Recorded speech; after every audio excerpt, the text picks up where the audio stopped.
Europe 1. Les experts européens sont en studio. Emmanuel Dutheil pour l'économie, Vincent Hervouet pour l'international. Bonjour messieurs. Bonjour Dimitri. Bonjour Dimitri. Vincent, en russe, Ukraine, ça veut dire région intérieure. Et bien la Russie envisage d'agresser. Effectivement, la Russie envisage d'agresser sa région intérieure. Washington en a la preuve. Secrétaire d'État Anthony Blinken met en garde Moscou. Les sanctions américaines seraient très lourdes.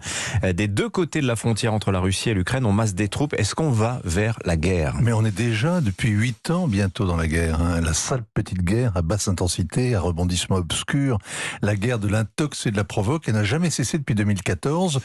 Le hussard Roger Nimier comparait la guerre au football dans les stades et il disait il devrait y avoir des terrains de guerre pour ceux qui aiment bien mourir en plein air. Il y a un terrain de guerre pour l'OTAN et la Russie, c'est l'Ukraine. Régulièrement on y meurt en plein air, dans la touffeur ou la boue du Donbass, 10 000 morts quand même. Ne parlons pas de la Crimée qui a pris le large et qui pose un défi insoluble aux diplomates qui ne peuvent avouer que ce que tout le monde sait, jamais elle ne reviendra dans le giron ukrainien et les Russes l'a toujours été et Poutine a réalisé le fait accompli. Alors Washington parle d'une invasion russe de l'Ukraine et semble la redouter. Anthony Blinken a mis le casque lourd, les bandes moltières. Il dit que la Russie envisage l'agression et qu'il en a la preuve. Elle n'agresse pas, elle l'envisage. Il lui fait un procès d'intention. Il s'appuie sur la formidable machine de renseignement américaine, observation satellite, écoute de communication, etc. 90 000 Russes seraient déployés à la frontière. Alors c'est déjà arrivé au printemps, mais malgré le tocsin sonné à Kiev, les Américains avaient vérifié que les troupes russes n'avaient pas de quoi mener une offensive.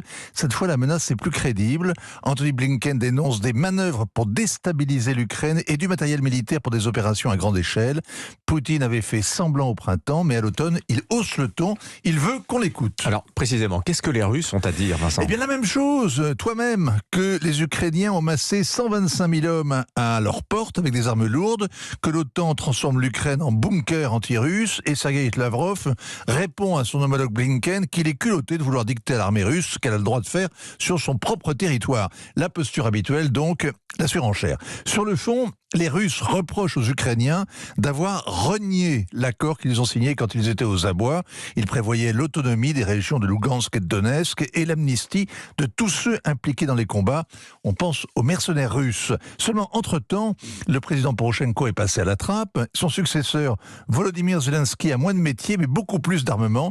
Les Américains ont injecté 2,5 milliards de dollars à Kiev. Il faut voir les magnifiques anti-chars Javelin livrés le mois dernier, les drones tueurs, les systèmes de localisation dernier cri, dont les Ukrainiens brûlent de se servir. La Russie a les moyens d'attaquer, mais ce ne serait pas une promenade de santé.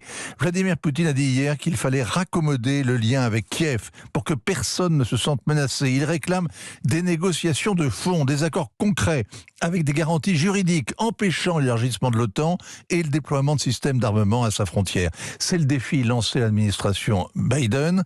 Après le dialogue par mégaphone, premier rendez-vous aujourd'hui même. Blinken et Lavrov participent au sommet de l'OSCE qui rassemble l'Europe élargie à Stockholm.